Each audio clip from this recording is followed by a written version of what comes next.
আগে মনে হতো কারোর সাথে যদি কোনো কথা শেয়ার করি তাহলে হয়তো আমি একটুখানি ভালো থাকব।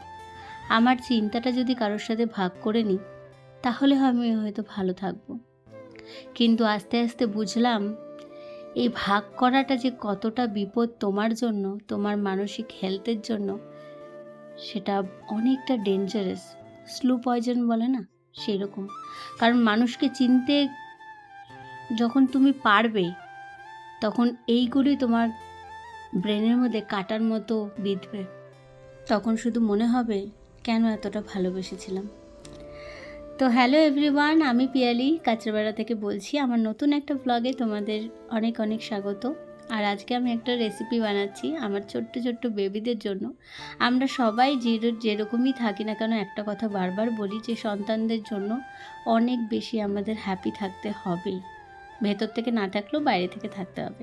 তো এখানে হ্যাপি থাকার আরেকটা রিজন আমি নিয়ে চলে এসেছি তোমাদের কাছেও। তো এখানে দেখতেই পেলে যে আমি সুজি আর টক দই আর জল দিয়ে মিক্সি করে নিলাম। তারপরে আমি ওখানে গাজর গ্রেট করেছিলাম, সেটা দিলাম। তোমাদের কাছে যদি ক্যাপসিকাম থাকে সেটাও দিতে পারো। আর আমি ধনেপাতা ছিল, লঙ্কা দিইনি, কাঁচা লঙ্কা, যেহেতু বাচ্চারা খাবে।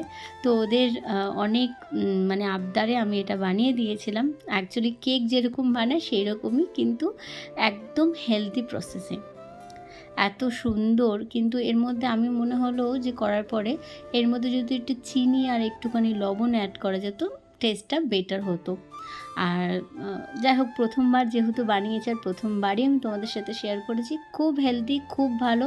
এটা তুমি 1 বছর 1.5 বছর বাচ্চাদের জন্য করে খাওয়াতে পারবে, ভীষণ ভালো।